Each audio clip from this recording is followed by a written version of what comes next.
Hello అండి.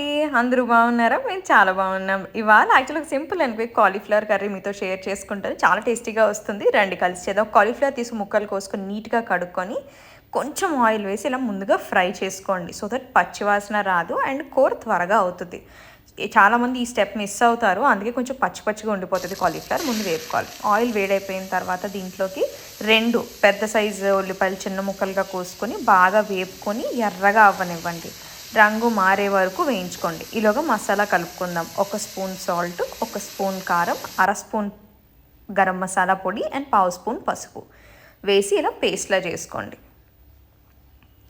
నీళ్ళు పోసేసుకొని paste లాగా యాజ్ యూజువల్ ఎప్పుడు నేను చేసేలానే ఇందులో స్పెషల్ ఇంగ్రీడియంట్స్ ఏం యాడ్ చేయలేదు. ఇలా పేస్ట్ వేయడం వల్ల గ్రేవీకి ఫ్లేవర్ వస్తుంది అండ్ ఎక్స్ట్రా గ్రేవీ తయారవుతుంది మనకి. అలానే 2 టమోటాలు తీసుకొని చిన్నగా ముక్కలుగా గుజ్జుగా చేసేసుకొని పెట్టుకోండి. ఉల్లిపాయ బాగా రంగు మారిందండి. ఇదిగో చూడండి, బ్రౌన్గా అయింది కదా.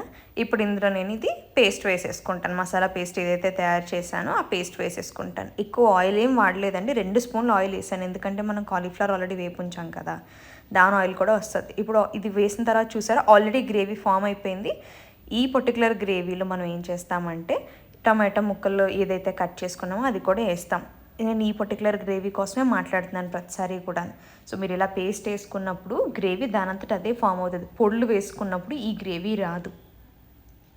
తక్కువ ఆయిల్ వాడుతున్నప్పుడు ఇలా మనకి హెల్ప్ అవుతుంది గ్రేవీలా చేసుకోవడం అనేది. మసాలా పేస్ట్ కలిపి పెట్టుకుని ఉంటే మీరు మిక్సీలో చేసిన మసాలా కూడా వేసుకోవచ్చు, కానీ అదంతా టేస్ట్ ఉండదు.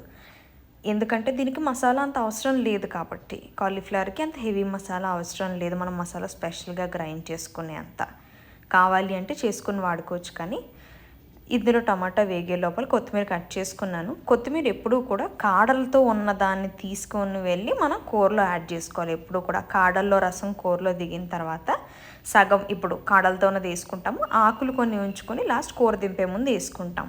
ఇది వేగిపోయింది కదా, కాలీఫ్లవర్ కూడా వేసుకొని బాగా వేపేసుకుందాం. ఇప్పుడు మొత్తం కూర గ్రేవీ అంతా కూడా ముక్కలకు పట్టేలాగా బాగా పైకి కిందకి కలుపుకుంటూ కలిపేసి మొత్తం గ్రేవీ అంతా కాలీఫ్లవర్కి ఇలా పట్టేలాగా చూసుకున్నట్లయితే కలిపేసాము. ఇప్పుడు 1 నిమిషం ఇలా మగ్గనిచ్చి దీంట్లో తగినన్ని నీళ్లు పోసుకుందాం. కాలీఫ్లవర్ ఎప్పుడన్నా సరే కొలత ఇది మునిగే వరకు, అంతే. ఇది మునిగే వరకు నీళ్లు పోసుకొని మూత పెట్టేసి మనం మగ్గనిద్దాం.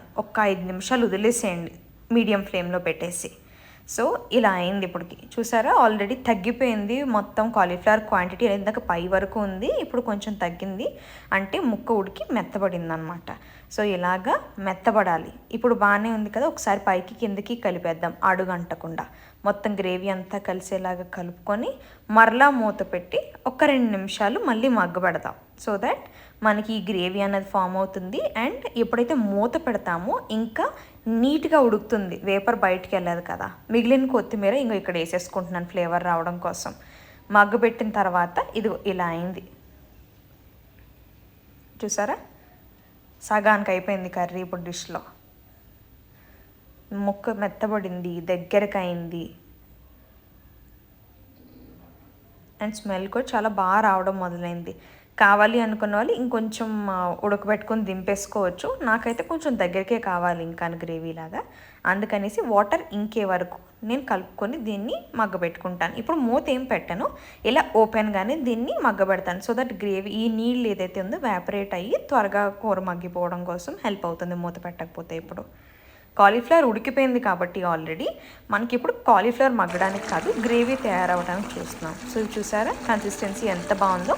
ఇలానే మీరు తీసేసుకొని డిష్లోకి మీరు సర్వ్ చేసేసుకోవచ్చు. మీకు ఎలా వచ్చిందో నాకు కమెంట్స్లో తెలియచేయండి. Thank you so much for watching. Like, share and subscribe to my channel.